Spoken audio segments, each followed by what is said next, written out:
पत्नी के नाजायज संबंधों ने ली पति की जान, चौंकाने वाली घटना।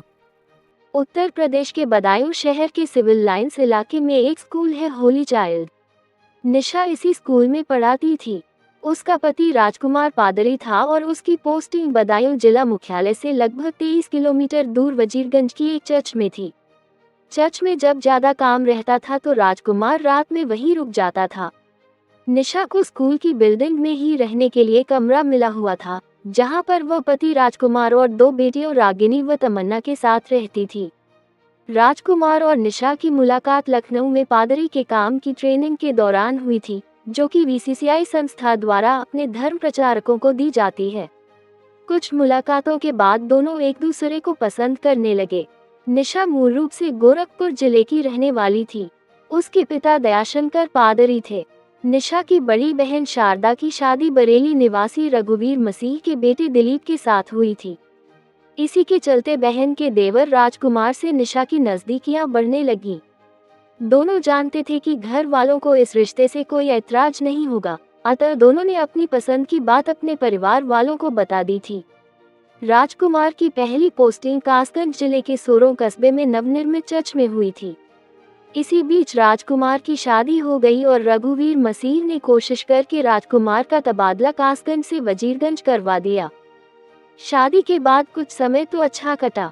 राजकुमार की मां आशा मसीह ने नवविवाहिता बहू निशा को हाथों हाथ लिया, पर निशा को राजकुमार के घर का माहौल रास नहीं आया। इसलिए उसने पति से कहा कि वह घर में बैठकर वक्त बर्बाद नहीं करना चाहती। निशा इंटरमीडिएट पास थी और उसकी अंग्रेजी भाषा पर अच्छी पकड़ थी। वह सोचती थी कि किसी भी इंग्लिश स्कूल में उसे नौकरी मिल सकती है। नौकरी करने वाली बात निशा ने पति और सास ससुर से बताई तो उन्हें इस पर कोई ऐतराज नहीं हुआ। निशा को इजाजत मिल गई और थोड़ी कोशिश से निशा को होली चाइल्ड स्कूल में नौकरी मिल गई। कालांतर में निशा 2 बेटियों की मां बनी, जिनके नाम रागिनी और तमन्ना रखे गए। अब उनका छोटा सा खुशहाल परिवार था। वे स्कूल परिसर में स्थित कमरे में रहते थे। राजकुमार और निशा का दाम्पत्य जीवन काफी सुखद था। किन्हीं खास मौकों पर वे लोग बरेली चले जाते थे। बदलने लगी निशा की सोच। सब कुछ ठीक चल रहा था, पर वक्त कब करवट ले लेगा, इसका आभास किसी को नहीं था। स्कूल की नौकरी करते करते निशा को लगने लगा था कि राजकुमार से शादी करना उसके जीवन की सबसे बड़ी भूल थी। वह अच्छा खासा कमा लेती है। अगर उसने शादी की जल्दबाजी न की होती तो उसे कोई पढ़ा लिखा अच्छा पति मिलता और वह ऐश करती। विचार मन में आते ही उसका दिल बेचैन होने लगा। जितना उसे मिला था, उससे उसे संतोष नहीं था। उसकी कुछ ज्यादा पाने की चाहत बढ़ रही थी। कहते हैं, अक्सर ज्यादा पाने की चाह में लोग बहुत कुछ गंवा देते हैं। निशा का भी यही हाल था। अब धीरे धीरे राजकुमार और निशा के जीवन में तल्खियां बढ़ने लगी। निशा छोटी छोटी बातों को लेकर मीनमेट निकालती और उससे झगड़ा करने की कोशिश करती। सीधे साधे राजकुमार को हैरानी होती थी कि निशा को आखिर हो क्या गया है। एक दिन निशा ने कहा, तुम क्या थोड़ी और पढ़ाई नहीं कर सकते थे? कम से कम मेरी तरह इंटर तो पास कर लेते। पढ़े लिखे होते तो तुम्हारा दिमाग भी खुला होता। मैं ज्यादा पढ़ा लिखा न सही, पर अपने काम में तो परफेक्ट हूँ। लोगों को अपने धर्म का ज्ञान बेहतर तरीके से देता हूँ। हालांकि मैं केवल हाई स्कूल पास हूँ, लेकिन मैंने ये ठान लिया है कि अपनी बेटियों को खूब पढ़ाऊंगा। राजकुमार बोला, बेटियों की फिक्र तुम छोड़ो, ये सब मुझे सोचना है कि उनके लिए क्या करना है। निशा ने पति की बात काटते हुए कहा। राजकुमार तर्क करके बात बढ़ाना नहीं चाहता था, इसलिए वह पत्नी के पास से उठ गया। दोनों बेटियों को साथ लेकर वह ये सोचकर घर से बाहर निकल गया कि थोड़ी देर में निशा का गुस्सा शांत हो जाएगा।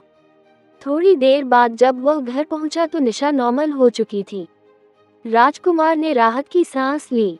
निशा ने राजकुमार का खाना लगा दिया। तभी स्कूल का चपरासी 20 वर्षीय अर्जुन आया और वह निशा को चाबियां देते हुए बोला, मैडम, मैंने बाकी ताले बंद कर दिए हैं। आप केवल बाहरी गेट का ताला लगा लेना, मैं घर जा रहा हूँ। अर्जुन, बैठो, चाय पीकर जाना, निशा ने कहा। निशा के कई बार कहने पर अर्जुन कुर्सी पर बैठ गया। अर्जुन बाबा कॉलोनी निवासी ओमेंद्र सिंह का बेटा था। वह स्कूल में चपरासी था और उसका छोटा भाई किरनेश स्कूल के प्रिंसिपल के घर का नौकर था। कुछ देर में निशा चाय बनाकर ले आई। चाय पीकर अर्जुन चला गया, लेकिन राजकुमार के दिल में कुछ खटकने लगा। उसने निशा से कहा, मुझे इस अर्जुन की आदतें कुछ अच्छी नहीं लगती। वैसे भी ये स्कूल का चपरासी है और तुम टीचर, तुम्हें अपने स्टैंडर्ड का ध्यान रखना चाहिए। निशा ने तुनक कर कहा, मैंने ऐसा क्या कर दिया जो तुम मेरे स्टैंडर्ड को कुरेद रहे हो? राजकुमार ने कोई जवाब नहीं दिया। वह बात को बढ़ाना नहीं चाहता था, लेकिन उस दिन के बाद निशा का ध्यान अर्जुन पर टिक गया। जब वह अकेली होती तो अचानक अर्जुन उसके जेहन में आ बैठता। निशा के दिल के दरवाजे पर दस्तक दी अर्जुन ने। कुछ दिनों बाद राजकुमार की तबीयत खराब हो गई। वह कभी भी 2 दिन तक चर्च में ही रुक जाता और बदायूं नहीं आ पाता था। इस अकेलेपन ने निशा को गुमराह कर दिया। अर्जुन एक स्वस्थ और स्मार्ट युवक था। वैसे भी निशा के साथ वह घुलने मिलने लगा था। अब राजकुमार की गैरमौजूदगी में वह निशा के कमरे में आ जाता और उसकी बेटियों के लिए खाने पीने की चीजें ले आता था। निशा के मन में अर्जुन अपनी जगह बनाने लगा था। निशा भी अर्जुन के बारे में सोचती रहती थी। वह उसकी मजबूत बाहों में समाने के लिए बेताब रहने लगी थी। उधर अर्जुन निशा को चाहता तो था, लेकिन निशा के पति की वजह से पहल करने की हिम्मत नहीं जुटा पा रहा था। कहा जाता है कि फिसलन की ओर बढ़ने वाले कदम आसानी से दलदल तक पहुंच जाते हैं। यही निशा के साथ हुआ। एक दिन शाम को निशा के पास राजकुमार का फोन आया। उसने कहा कि वह आज रात को घर नहीं आ पाएगा। इस फोन कॉल ने निशा के दिल में हलचल मचा दी। उसके दिल की धड़कनें बढ़ गईं। निशा के दिमाग में अर्जुन घूम रहा था। उसने कमरे से बाहर निकलकर देखा तो उस समय अर्जुन स्कूल के अपने काम निपटाकर घर जाने की तैयारी कर रहा था। तभी निशा ने उसे आवाज देकर बुलाया, अर्जुन तुम कमरे में आओ, कुछ बात करनी है। अर्जुन कमरे में आ गया। निशा उसके लिए चाय बनाकर ले आई। निशा ने चाय का प्याला उसकी ओर बढ़ाते हुए कहा, अर्जुन आज रात राजकुमार घर नहीं आएगा। अकेले में मुझे डर लगेगा। तुम आज रात यहीं रुक जाओ, जिससे मेरा भी मन लगा रहेगा। अर्जुन ने गहरी नजर से निशा को देखा। उसे निशा का अंदाज कुछ अजीब सा लगा। उसकी चुप्पी देखकर निशा ने पूछा, कुछ परेशानी है क्या? नहीं मैडम, ऐसी कोई बात नहीं है। मैं सोच रहा हूँ कि अगर साहब को पता चला तो पता नहीं वो मेरे बारे में क्या सोचेंगे। वह तो वैसे भी मुझे पसंद नहीं करते। तुम उनकी चिंता मत करो, तुम्हें मैं तो पसंद करती हूँ ना। निशा ने मुस्कुराते हुए कहा तो अर्जुन की भावनाओं में जैसे तूफान उठने लगा। उसने उसी समय जेब से मोबाइल निकाला और अपने घर फोन करके बता दिया कि स्कूल में कुछ काम होने की वजह से वह आज घर नहीं आ पाएगा। इसके बाद अर्जुन उसके कमरे में बैठ गया। निशा ने खाना बनाने की तैयारी शुरू कर दी। तब तक अर्जुन उसके दोनों बच्चों के साथ खेलने लगा। खाना बनने के बाद निशा ने बच्चों को पहले खाना खिलाया और उन्हें सुला दिया। फिर निशा ने अपना और अर्जुन का खाना लगाया। खाना खाते खाते अर्जुन उसके खाने की तारीफ करते हुए बोला, मैडम आप खाना बहुत अच्छा बनाती हैं। खाना बनाना ही नहीं, मैं बहुत से काम बहुत अच्छे से करती हूँ, कहकर निशा हंसने लगी। फिर उसने एक प्रश्न किया, अर्जुन तुमने अभी तक शादी क्यों नहीं की? अर्जुन निशा को गौर से देखते हुए बोला, रिश्ते तो कई आए थे मैडम, लेकिन जब से आपको देखा है मेरा इरादा बदल गया है। क्या मतलब? निशा ने चौंकते हुए पूछा। मतलब ये कि मुझे आप जैसी स्मार्ट जीवन साथी की जरूरत है। निशा की चाहत बन गया अर्जुन। अर्जुन की बात सुनकर निशा मन ही मन खुश हुई कि इसका मतलब वह उसे पहले से ही चाहता है। निशा कुछ नहीं बोली बल्कि मुस्कुराने लगी। खाना खाते हुए दोनों इसी तरह की बातें करते रहे। खाना खाने के बाद निशा ने अर्जुन का बिस्तर जमीन पर लगाते हुए कहा कि वह यहाँ आराम कर सकता है। इसके बाद रसोई का काम खत्म करके वह भी आ गई। उसने चटाई बिछाकर अपना बिस्तर भी जमीन पर लगा लिया। धीरे धीरे रात गहराती जा रही थी और वहां भी कुछ ऐसा होने वाला था जो किसी के लिए बर्बादी ला सकता था। निशा की आंखों में नींद नहीं थी। उसने अर्जुन की तरफ देखा तो वह भी करवटें बदल रहा था। उसने पूछा, अर्जुन नींद नहीं आ रही क्या? हाँ, नींद नहीं आ रही, पर सोच रहा हूँ कि आपके पति तो अक्सर वजीरगंज में ही रुक जाते हैं, फिर आपने आज मुझे यहाँ क्यों रोका है? निशा ने हंसते हुए कहा, तुम क्या सचमुच अनाड़ी हो या अनजान बनने का नाटक कर रहे हो? मैंने तुम्हारी आंखों में कुछ खास देखा था, वही पिछले कई दिनों से मुझे परेशान कर रहा है। अर्जुन, भूख अक्सर दो लोगों को एक दूसरे के करीब ले आती है। यह क्या कह रही हैं आप? अर्जुन बोला, ठीक ही कह रही हूँ। मैं तुमसे प्यार करने लगी हूँ अर्जुन। अर्जुन को जैसे कट सा लगा, पर उसे विश्वास नहीं हो रहा था। निशा ने आगे बढ़कर अर्जुन का हाथ पकड़ा और कहा, डरो मत अर्जुन, मैं सचमुच तुम्हें चाहती हूँ और यह कोई गुनाह नहीं है। मैं अपने पति से तंग आ चुकी हूँ। अर्जुन फिसलन की कगार पर खड़ा था। निशा के स्पर्श से वह दलदल में जा गिरा। शादीशुदा और 2 बच्चों की मां ने उसे एक ऐसे दलदल में खींच लिया, जिसके अंदर जाना तो आसान था पर बाहर आने का कोई रास्ता नहीं था। उस दिन के बाद रिश्तों की दिशा और दशा ही बदल गई। अपनी तबाही से बेखबर राजकुमार अगले दिन घर आ गया। राजकुमार की बर्बादी की नींव रखी जा चुकी थी। बीवी ने बेवफाई करने के लिए कमर कस ली थी। अब आए दिन वह पति से झगड़ने लगी। राजकुमार भी महसूस कर रहा था कि स्कूल का चपरासी अर्जुन अब पहले की तरह उसकी इज्जत नहीं करता। एक दिन वह जब वजीरगंज से लौटा तो उसने अर्जुन को कमरे में चारपाई पर पसरा हुआ देखा। ये देखकर राजकुमार का माथा गर्म हो गया। वह बोला, अर्जुन, तुम यहाँ क्या कर रहे हो? लगता है तुम अपनी औकात भूल रहे हो। मेरी गैरमौजूदगी में तुम्हें यहाँ आने की जरूरत नहीं है। उस समय तो अर्जुन वहाँ से चला गया। उसने खुद को अपमानित महसूस किया और तय किया कि राजकुमार को सबक सिखाएगा।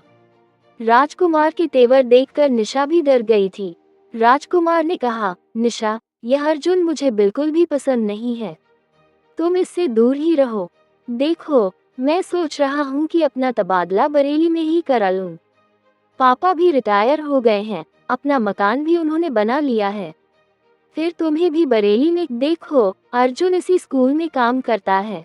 तुम्हारे जाने के बाद वह मार्केट से घर की जरूरत का सामान भी ला देता है। तुम खामख्वाह उस पर गर्म हो रहे थे। देखो, हमें यहाँ कमरा मिला हुआ है, यहाँ कोई परेशानी भी नहीं है। और फिर यह बात तुम जानते हो कि मैं जॉइंट फैमिली में नहीं रह सकती। निशा ने पति को समझाया, देखो, अर्जुन इसी स्कूल में काम करता है। तुम्हारे जाने के बाद वह मार्केट से घर की जरूरत का सामान भी ला देता है। तुम खामख्वाह उस पर गर्म हो रहे थे। देखो, हमें यहाँ कमरा मिला हुआ है, यहाँ कोई परेशानी भी नहीं है। और फिर यह बात तुम जानते हो कि मैं जॉइंट फैमिली में नहीं रह सकती। निशा ने पति को समझाया, इस मामले में मैं घर वालों से बात करूंगा, कहकर राजकुमार बाथरूम चला गया। राजकुमार अनभिज्ञ था पत्नी के संबंधों से। राजकुमार को अभी तक ये पता नहीं था कि अर्जुन और उसकी पत्नी निशा के बीच किस तरह के संबंध हैं। पिछले 6 महीने से वह महसूस कर रहा था कि निशा बदल रही है। कहते हैं कि इश्क और मुश्क छिपाए नहीं छिपता। निशा और अर्जुन के संबंधों की असलियत भी सामने आ ही गई। उस दिन अर्जुन घर जाने ही वाला था कि राजकुमार का पत्नी के पास फोन आ गया कि वह आज रात को घर नहीं आएगा। ये खबर सुनकर निशा खुश हुई। उसने अर्जुन को बुलाकर कहा, आज रात फिर अपनी ही है क्योंकि राजकुमार आज भी नहीं आएगा। ऐसा करो कि तुम नहा धोकर फ्रेश हो जाओ, तब तक मैं तुम्हारे लिए चाय बनाती हूँ। निशा ने गैस पर चाय चढ़ा दी। अर्जुन भी फ्रेश होने के लिए बाथरूम में घुस गया। फ्रेश होने के बाद वह निशा के साथ साथ चाय पीने लगा। चाय की चुस्कियां लेते हुए वह बोला, ऐसा आखिर कब तक चलेगा? हमें कुछ करना ही होगा। हाँ करेंगे, कहते हुए निशा ने कहा, अभी तो इन पलों को जियो जो हमें मिल रहे हैं। इसके बाद दोनों मौज मस्ती में लीन हो गए। अर्जुन इस बात से बेखबर था कि उसने बाहरी गेट बंद नहीं किया था। तभी अचानक दबे पांव राजकुमार वहां आ गया। बीवी को अर्जुन की बाहों में देखकर वह आग बबूला हो गया। उसने अर्जुन की टांग पकड़कर खींची और उसे कई तमाचे जड़ दिए। किसी तरह अर्जुन उसके चंगुल से निकलकर भाग गया। तभी राजकुमार ने कहा कि वह इसकी शिकायत स्कूल से करेगा। अर्जुन के चले जाने के बाद राजकुमार ने निशा को जमकर लताड़ा। निशा उसके पैरों में गिरकर अपनी गलती की माफी मांगने लगी, पर राजकुमार के तेवर सख्त थे। उसने कह दिया कि अब हम यहाँ नहीं रहेंगे। राजकुमार ने पिता को फोन पर सारी बातें बता दी और कहा कि अब हम बरेली में नेकपुर स्थित अपने घर में रहेंगे। पति का फैसला सुनकर निशा परेशान हो गई। वह किसी भी हालत में बदायूं को छोड़ना नहीं चाहती थी। अतः उसने तय कर लिया कि वो पति नाम के इस कांटे को अपनी जिंदगी से उखाड़ फेंकेगी। अगले दिन राजकुमार वजीरगंज चला गया। निशा ने मौका मिलते ही अर्जुन को एकांत में बुलाकर कहा, अगर मुझे चाहते हो तो तुम्हें राजकुमार को रास्ते से हटाना होगा। अर्जुन का दिल तेजी से धड़कने लगा क्योंकि ऐसा तो उसने कभी सोचा ही नहीं था। उसे चुप देख निशा बोली, हाँ, मैं ठीक ही कह रही हूँ। आज राजकुमार जब घर आएगा तो तुम घर आकर उसे अपनी गलती की माफी मांगना और उसका विश्वास जीतना। इसके आगे क्या करना है मैं बाद में बताऊंगी। अर्जुन ने ऐसा ही किया। राजकुमार जब घर पहुंचा तो अर्जुन उसके घर चला गया। उसे देखते ही राजकुमार उस पर भड़का तो अर्जुन ने उससे अपनी गलती पर अफसोस जताते हुए माफी मांग ली। सीधे साधे राजकुमार ने उसे माफ कर दिया और कहा कि अब वैसे भी हमें यहाँ नहीं रहना है। माफी मांगकर काट दी जीवन की डोर। पर अर्जुन के दिल में राजकुमार के प्रति क्या था, ये बात राजकुमार नहीं जानता था। राजकुमार मौत की दस्तक को सुन ही नहीं पाया था। 15 जून 2019 को अपनी योजना के मुताबिक अर्जुन अपनी बाइक पर आया। उसने राजकुमार से कहा, चलिए मछली लेने चलते हैं। राजकुमार भी माहौल का तनाव कम करना चाहता था। वह अर्जुन को माफ कर चुका था। साजिश से अनजान राजकुमार अर्जुन के साथ बाइक पर बैठ गया। अर्जुन बाइक को इधर उधर घुमाता रहा। फिर बाइक मझिया गांव के सुनसान इलाके में ले गया और बोला, अब बाइक आप चलाओ, मैं पीछे बैठता हूँ। राजकुमार ने ड्राइविंग सीट संभाली। दोनों शर्की रेलवे स्टेशन से कुछ ही दूरी पर पहुंचे थे कि बाइक पर पीछे बैठे अर्जुन ने जेब से तमंचा निकाला और राजकुमार के सिर पर गोली मार दी। राजकुमार का बैलेंस बिगड़ा और वह बाइक समेत जमीन पर गिर गया। राजकुमार खून से लथपथ था। अब योजना के मुताबिक राजकुमार को रेलवे ट्रैक पर डालना था ताकि उसकी मौत ट्रेन एक्सीडेंट लगे। अर्जुन चाहता था ट्रेन एक्सीडेंट समझा जाए। खून से लथपथ राजकुमार को अर्जुन ने रेलवे ट्रैक पर डाल दिया। उसके कपड़े भी खून से लथपथ थे। रेलवे लाइन पर पड़ा राजकुमार तड़प रहा था। वह अभी जिंदा था पर अर्जुन ने जो सोचा था हो नहीं सका। कासगंज से बरेली जाने वाली ट्रेन तब तक गुजर गई थी। अब सुबह 5 बजे से पहले वहां से कोई गाड़ी निकलने वाली नहीं थी। अर्जुन ने बाइक स्टार्ट की और घर आ गया। उसने खून सने कपड़े उतारे। कपड़ों पर लगा खून देखकर घर वाले सन रह गए। उन्होंने अर्जुन से जब सख्ती से पूछताछ की तो पता चला कि अर्जुन ने राजकुमार का कत्ल कर दिया है।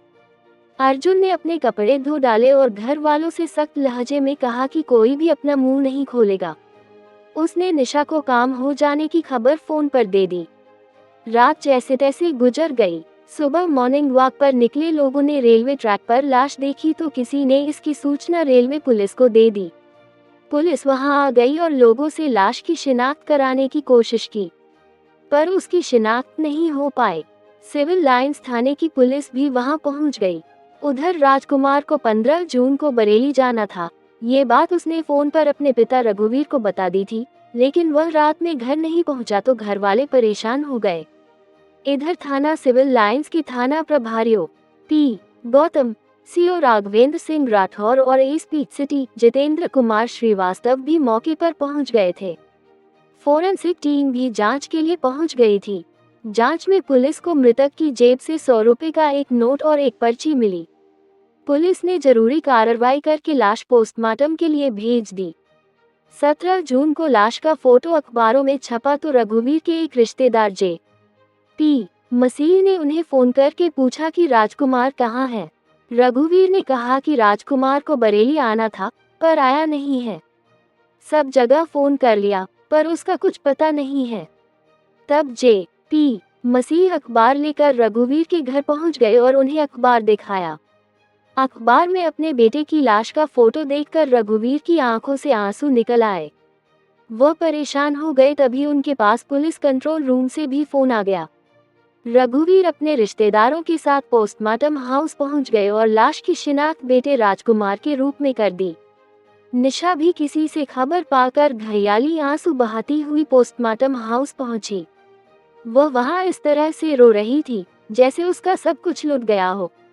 पोस्टमार्टम के बाद लाश बरेली लाकर उसका अंतिम संस्कार कर दिया गया।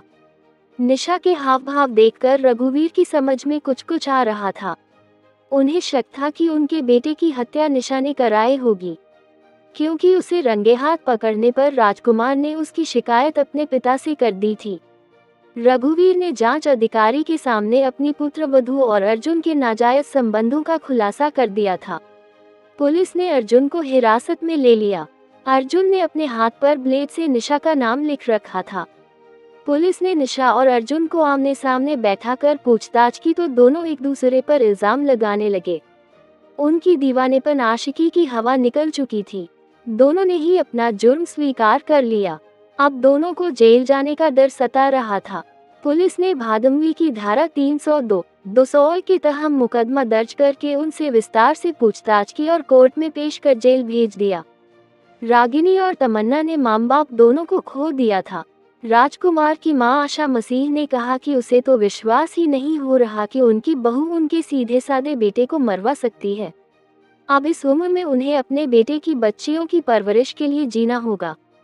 निशा के पिता दयाशंकर और मां गीता को बेटी के इस गुनाह पर अफसोस होता है। उन्होंने तो कभी कल्पना भी नहीं की थी कि निशा ऐसा भी कर सकती है। काश राजकुमार मौत की दस्तक को सुन पाता तो उसे अपनी जान से हाथ न धोना पड़ता।